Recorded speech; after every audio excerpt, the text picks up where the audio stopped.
An AI agent just broke into a company's network, adapted when things went wrong, encrypted critical databases, and left a ransom note. All without any human at the keyboard. Days later, a country at war announced it will no longer rely on AI systems it doesn't fully control. These two stories reveal where AI power is heading. Welcome back to Synthetic Politics, where we cover the intersection of AI and political power. Today, we're connecting two developments: the first documented autonomous AI ransomware attack and a government's push for AI sovereignty. On July 1st, security firm Sysdig revealed JADEPUFFER, what it calls the first end-to-end ransomware operation driven by an AI agent. A human still set up the infrastructure and picked the target, but once underway, the AI ran the attack on its own. It exploited a known vulnerability in Langflow that many organizations hadn't patched. From there, the agent performed reconnaissance, stole credentials, moved laterally, and encrypted 1,342 database records. When a login failed, it diagnosed and fixed the problem in just 31 seconds. It executed over 600 payloads, many with natural language comments explaining its own reasoning. The encryption key was generated and then discarded, making recovery impossible, even if ransom was paid.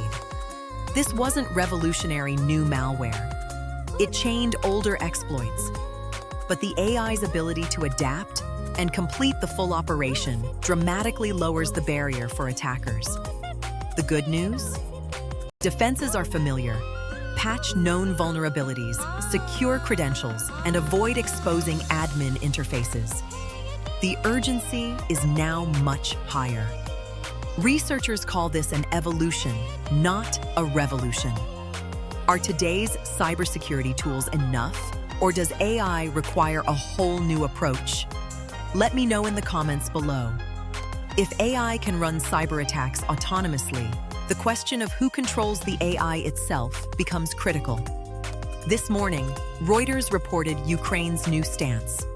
Roman Kyslyi, Chief AI Officer at the Ministry of Digital Transformation, said the country will prioritize AI systems it can run on its own infrastructure. The model is essentially a commodity, Kyslyi said. Ukraine will work with any provider that supports on-premise deployment.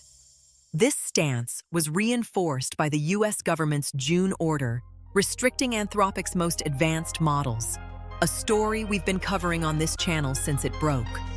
For a nation at war, depending on remotely controlled AI is a strategic risk. Ukraine currently uses Google's Gemini in its Diia government app as an interim solution. It is now developing its own model with Kyivstar, based on Google's open-weight Gemma, expected later this year for government, business, and military use. This is practical risk management, not a rejection of Western AI. These stories are fundamentally about control.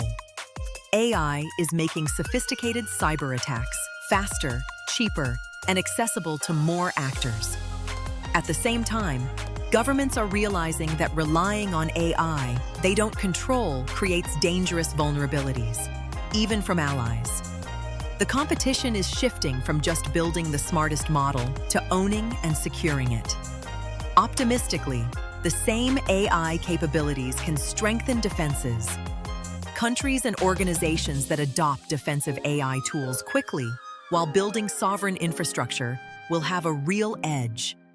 The open question is whether most are moving fast enough. Do you think more countries will follow Ukraine and develop their own sovereign AI models? Or will most continue relying on big tech providers? Share your thoughts in the comments.